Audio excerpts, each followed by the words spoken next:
Nah, teman-teman, pada video kali ini saya membagikan kepada kita semua ada satu video di mana di daerah Tapanuli Utara begitu banyak jiwa-jiwa yang datang untuk memuji, memuliakan Tuhan.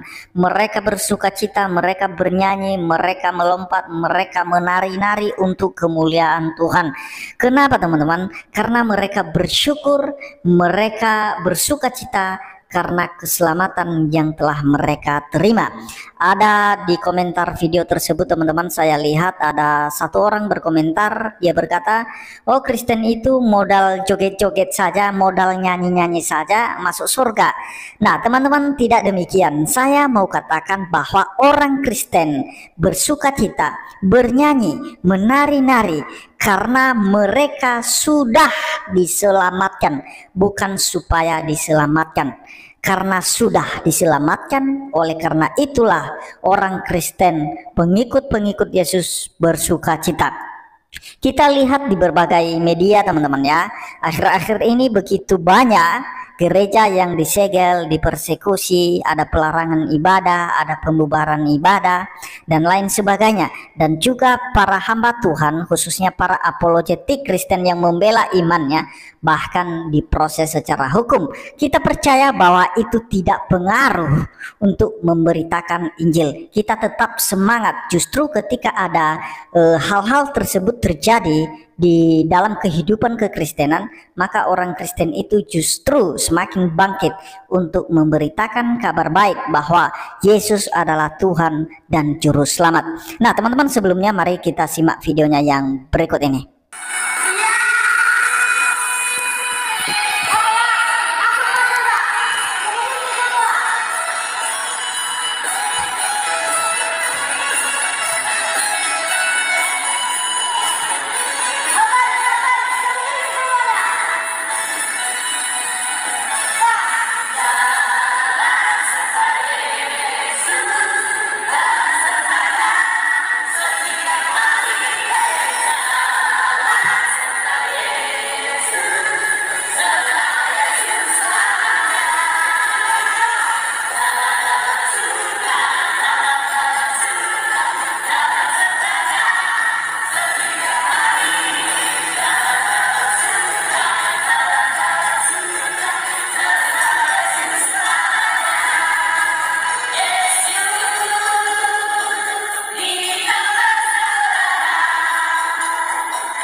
Hari ini Minggu tanggal 16 April 2023. Dari remaja Naposo Bulung HKBP Kudung Lagu Boti ikut juga hadir pada acara puncak kegiatan Jitun Games 2023 di Perkampungan Pemuda Jitun Silangit. Nah, Bapak Ibu Saudara-saudara, rombongan ini dipimpin oleh Amang Pendeta Amang Pendeta Lintok Sitorus, beserta di sini sebelah kiri beliau Tua Sake Sibarani, Amang Situa Sibarani, dan ini semuanya nama sebelum Amang Situa ada lagi Amang Situa Nababan, Amang Situa Nababan. Nah, Bapak Ibu Saudara-saudara, inilah sukacita para pemuda, kaula muda, dan juga para orang tua, para pendeta, para pelayan gereja merayakan, meramaikan acara Jitun Games 2023 yang sudah puluhan tahun kegiatan ini tak pernah dilakukan. Inilah baru kembali dilanjutkan Jitun Games. Semoga setiap tahunnya ini menjadi event tahunan Jitun Games, karena perkampungan ini, perkampungan Jitun Silangit yang sudah lama dimiliki oleh HKBP, saat ini sudah dijadikan menjadi pusat pelatihan, pusat pembinaan. Ya.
Nah, jadi itu dia videonya teman-teman ya. Kita melihat bagaimana ekspresi mereka. Mereka mengekspresikan bahwa mereka itu sudah merdeka.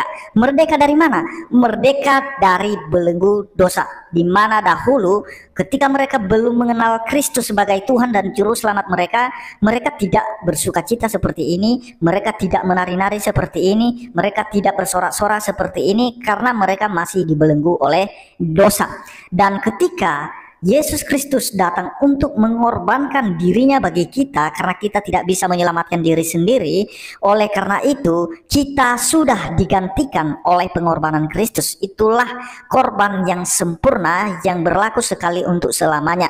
Kalau di zaman perjanjian lama dulu korban binatang itu masih belum sempurna, tetapi yang menyempurnakan korban itu adalah Tuhan Yesus Kristus, karena tanpa penumpahan darah tidak ada pengampunan dosa. Jadi itu yang mau saya sampaikan kepada kita semua, bahwa kita tetap bersukacita apapun yang terjadi. Kalau hari ini kita mengalami satu hal yang tidak baik dari orang-orang yang belum mengenal Tuhan, kita doakan mereka supaya mereka bertobat. Mungkin kalau orang Kristen mengalami persekusi, aniaya, dikucilkan dan lain sebagainya, ingat bahwa Tuhan Yesus, bahkan para rasul dahulu sudah terlebih dahulu mengalaminya. Bahkan lebih ngeri, para rasul mereka mengalami mati martir teman-teman. Mereka terbunuh. Jadi jangan patah semangat karena disegel gereja, karena dipersekusi gereja, dibubarkan ibadah, dan kemudian para apologetik Kristen diproses secara hukum karena diduga menista agama. Padahal apologetik itu hanya memberikan jawaban dari apa yang dituduhkan kepada mereka, kepada iman Kristen. Nah, sehingga justru ada diskriminasi, tetapi itu tidak menghambat perkembangan iman kita, apalagi menghambat untuk penjangkauan bagi orang-orang yang belum mengenal Tuhan. Karena Tuhan Yesus sudah memberikan satu pesan bagi kita, bahwa kita itu harus menjadikan semua bangsa murid Tuhan Yesus. Nah, kita mengajarkan segala sesuatu kepada mereka seperti yang Tuhan ajarkan kepada kita. Ingat, itu kata Tuhan Yesus, camkan ini, aku menyertai engkau sampai pada akhir zaman. Dan firman Tuhan berkata, siapa yang bertahan sampai pada kesudahannya, dia diselamatkan. Nah, jadi itu pegangan kita teman-teman. Kenapa kita dengan berani memberitakan nama Yesus itu? Karena di dalam namanya ada berita pengampunan dosa.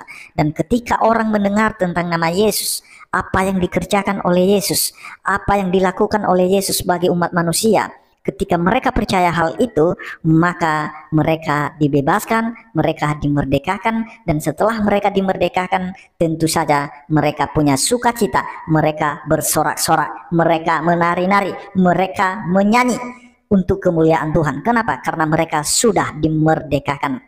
Nah, jadi itu yang dijelaskan oleh firman Tuhan kepada kita.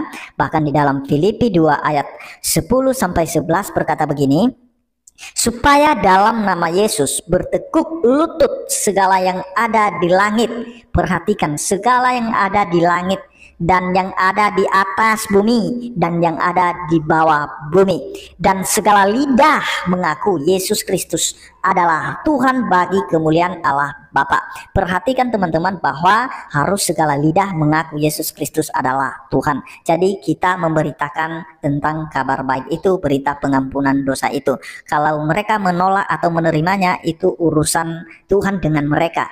Karena iman itu adalah merupakan karunia Allah kepada setiap orang yang Dia kehendaki. Tetapi ingat satu hal, bahwa Allah itu tidak menghendaki seorang pun binasa.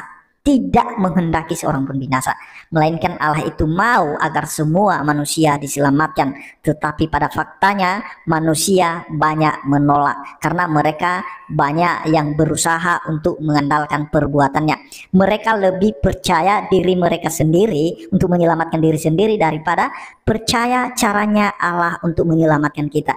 Makanya pilih teman-teman mana yang Anda mau, apakah pakai cara Allah atau pakai caramu untuk menyelamatkan dirimu sendiri.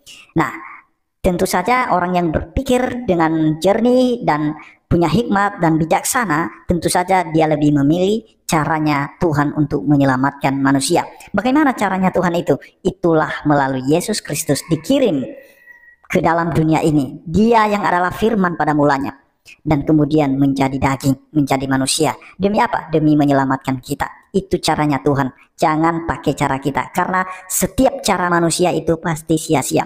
Kalau kita boleh berbuat baik saat ini, itu bentuk ucapan syukur kita kepada Tuhan, karena kita sudah dimerdekakan, sudah diselamatkan. Demikian yang saya sampaikan teman-teman, kiranya Tuhan Yesus memberkati kita semua. Shalom.